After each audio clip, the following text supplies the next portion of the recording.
Du 18 au 20 avril, ils ont organisé un événement de ouf au Niger. Et comme par hasard, j'étais en vacances, donc j'ai eu la chance d'y assister. Mais par contre, j'ai pas aimé. J'ai adoré. C'est ce genre d'événement qu'il nous faut plus au Niger. Exactement ce genre d'événement qu'il me faut quand je rentre de temps en temps au Niger afin de réseauter et de rencontrer des personnes. Et des personnes, j'en ai rencontré de ouf. La semaine du numérique a vraiment changé ma vie. Et comme la semaine du numérique a changé ma vie et j'aimerais que ça change la vôtre, voici 5 leçons que j'ai apprises et que je partage gratuitement avec vous. À commencer par le point numéro 1, le réseautage. J'ai passé mon temps à réseauter. J'étais une véritable pile sociale. J'ai parlé à plein de gens que je ne connaissais pas et j'ai pris plein de cartes de visite. Attendez, je vous montre d'ailleurs. Mais je vais vous dire la vérité, je sens que cet événement-là, c'est pour moi qu'ils l'ont fait. Comme par hasard, je suis au Niger, semaine du numérique.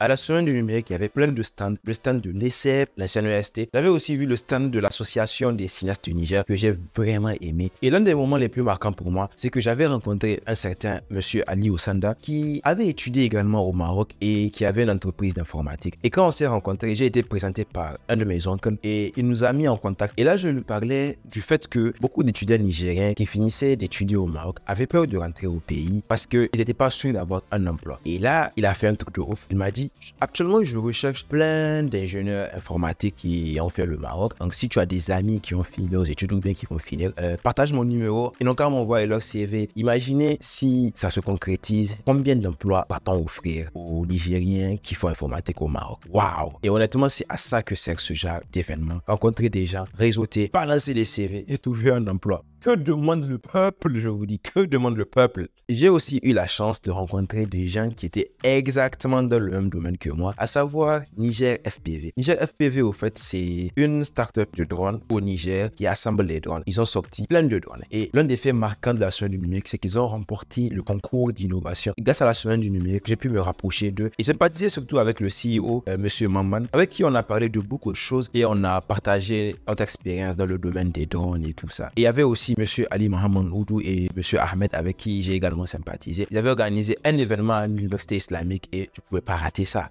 Et grâce à eux, j'ai eu la chance de piloter mon premier drone. Waouh! Quand j'étais à la semaine du numérique, chaque jour, je prenais au minimum 10 à 15 numéros. Mais à votre avis, comment est-ce que j'ai fait pour approcher toutes ces personnes, prendre leur contact, discuter avec eux et élargir mon réseau? Ça nous amène au point numéro 2.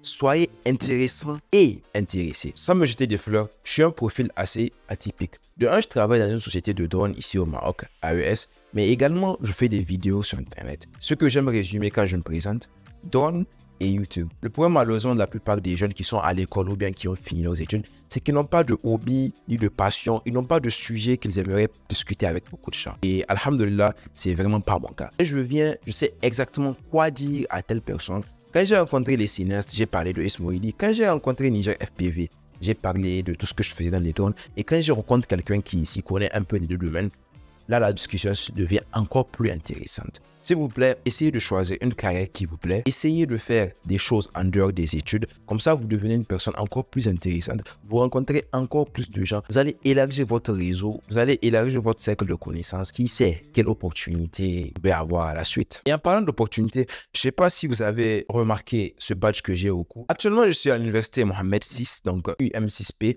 Pour un événement un peu comme la semaine numérique, quoi. Et en parlant de l'UM6P, je ne sais pas si vous savez, l'UM6P offre des bourses. Actuellement, je fais cette vidéo en début mai. La date limite de clôture des bourses pour les gens qui sont en terminale est le 31 mai. Si vous connaissez quelqu'un qui est en terminale ou vous-même, essayez de postuler aux bourses de l'UM6P. C'est un cadeau qu'on vous fait comme ça. Je vais mettre le lien en bas de la vidéo. Et revenons à la semaine du numérique. J'ai eu l'opportunité de visiter Code Local. Et ça, c'est notre point numéro 3. Code Local, c'est une école de coding au Niger. Elle est basée exactement sur le modèle de l'école 42 en France et aussi de 1337 qui est actuellement à l'UM6P. C'est assez atypique et bizarre pour ceux qui ne savent pas. C'est des cours d'informatique, mais sauf qu'il n'y a pas de professeur. Donc, les étudiants sont là, ils essaient de résoudre des problèmes et de proposer des solutions informatiques en coding. Et s'ils sont bloqués, qui les aident? Ils s'aident entre eux-mêmes. Waouh! Code Local, c'est l'une des meilleures choses qui soit arrivée au Niger. Ça ouvre tout un champ d'opportunités pour les jeunes Nigériens. Est-ce que vous savez qu'ils comptent ouvrir une académie de drones? Ouais, je sais exactement ce que vous en pensez. Si je devais rentrer au Niger, je sens que je sais exactement où j'irai et où je travaillerai. Ça, c'est sûr. Point numéro 4. Grâce à la semaine du numérique, je me suis rendu compte que le Niger avait beaucoup de potentiel. Et là, je vais vraiment m'excuser auprès du Niger et des Nigériens. Étant ancien étudiant au Maroc et ayant découvert plein de choses en étant ici, je me suis un peu mis à dénigrer mon pays et en disant parfois qu'il n'y avait pas d'avenir au Niger, que pour attraper le retard, il faut des milliers d'années, des siècles et tout ça. Mais honnêtement, je sens que le Niger, il y a beaucoup de potentiel. C'est vrai qu'il nous manque beaucoup de choses. On a un immense retard en termes de technologie.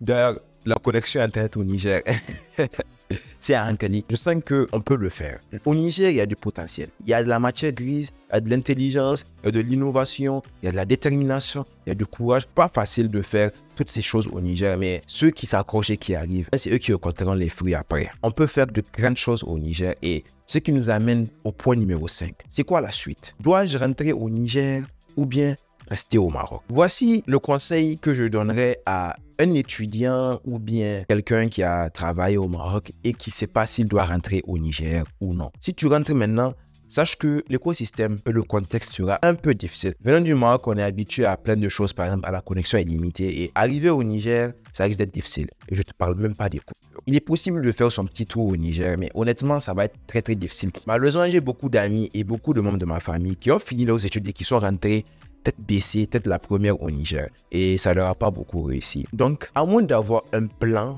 ou bien une opportunité d'emploi au Niger, je ne vous conseille pas de rentrer. Que faire dans ce cas? Donc, voici la deuxième option. Restez un peu. Restez un peu, que ce soit au Maroc, en France, aux États-Unis, afin d'avoir de l'expérience.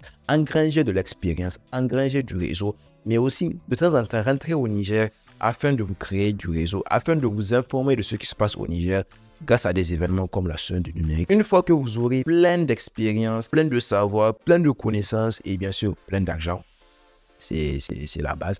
Rentrez au Niger et essayez de créer quelque chose. Essayez de partager quelque chose. Essayez d'apporter votre personnalité et un plus au pays. On a besoin de gens compétents. On a besoin de l'expertise qui se trouve dans ces pays pour la ramener au Niger.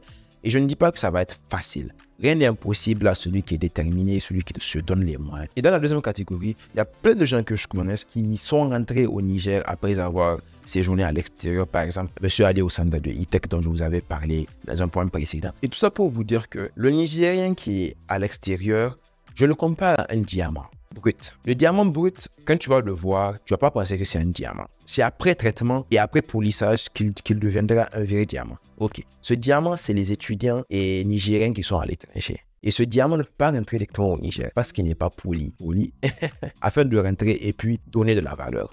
Voilà. Quelle belle analogie. On reviendra au Niger, Inch'Allah, mais pas maintenant. Et dites-moi, si vous avez eu la chance de participer à la semaine du numérique, partagez avec moi les expériences et les leçons de vie